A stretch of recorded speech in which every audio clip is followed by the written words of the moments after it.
In this video, I'm going to show you how I made this raining paludarium designed to look like water dripping from a forest canopy.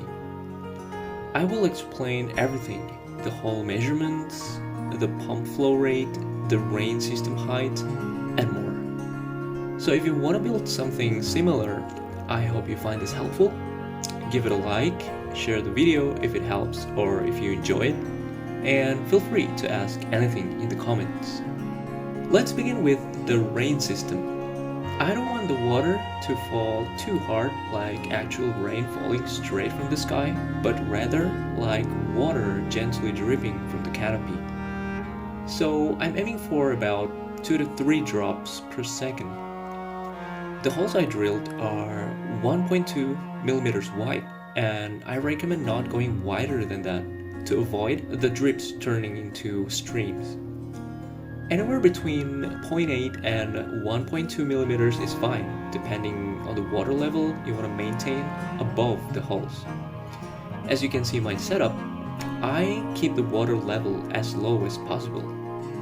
If you drill 1 millimeter or 0.8 millimeter holes, you might end up with the water level sitting a few centimeters above the holes.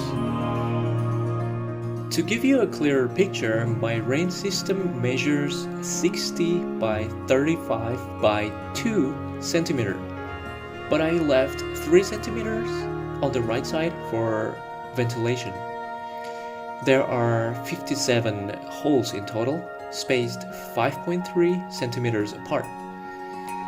I positioned the second, fourth, and sixth rows in between the others to create more evenly distributed water drips across the paludarium.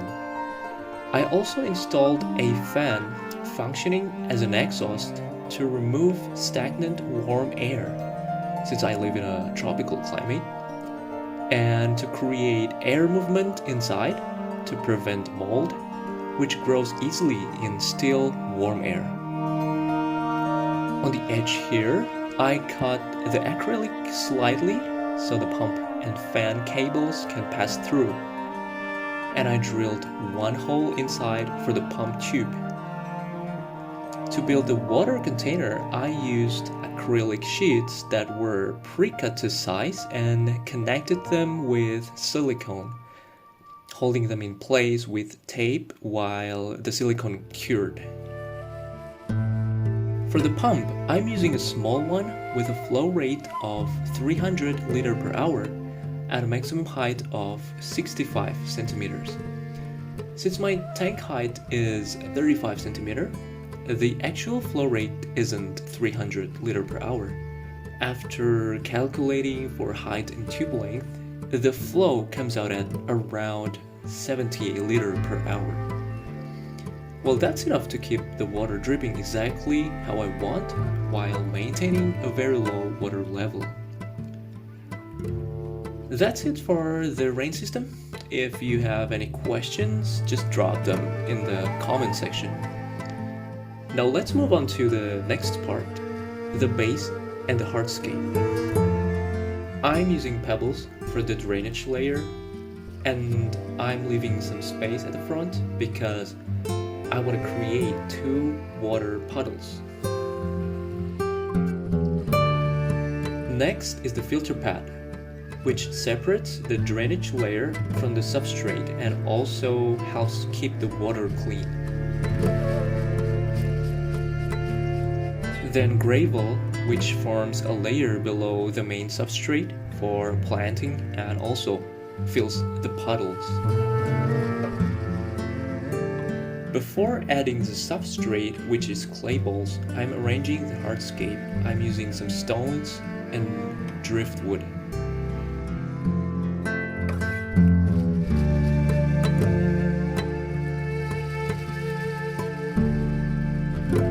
Now the clay balls, which make up the substrate.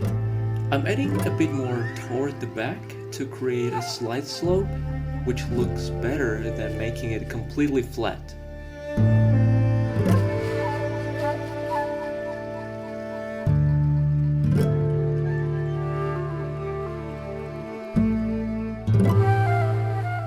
Next is planting. I used AI to help decide which plants would fit the condition of my paludarium. In this case, low indirect light, warm temperatures, and high humidity. There are many plant combinations you can choose from, and I went with weeping moss and a few ferns.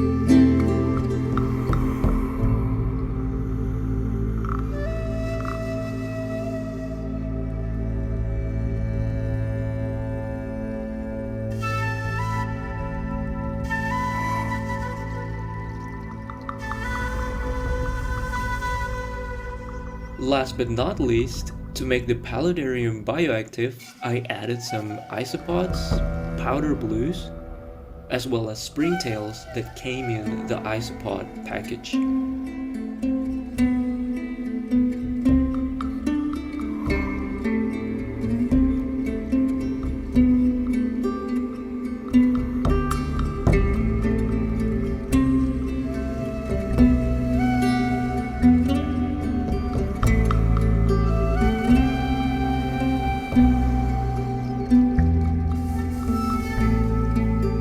I think this raining paludarium is really worth the effort when you compare the final result to how simple it is to build.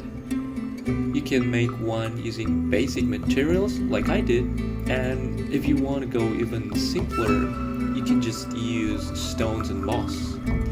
It will still look beautiful, almost like grassy hills or small mountains. You can definitely get creative with it.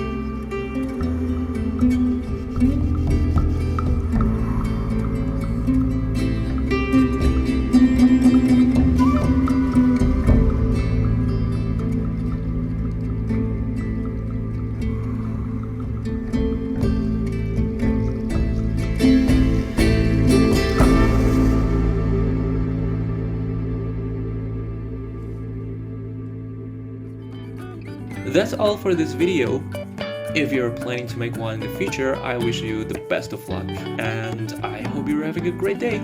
Bye for now.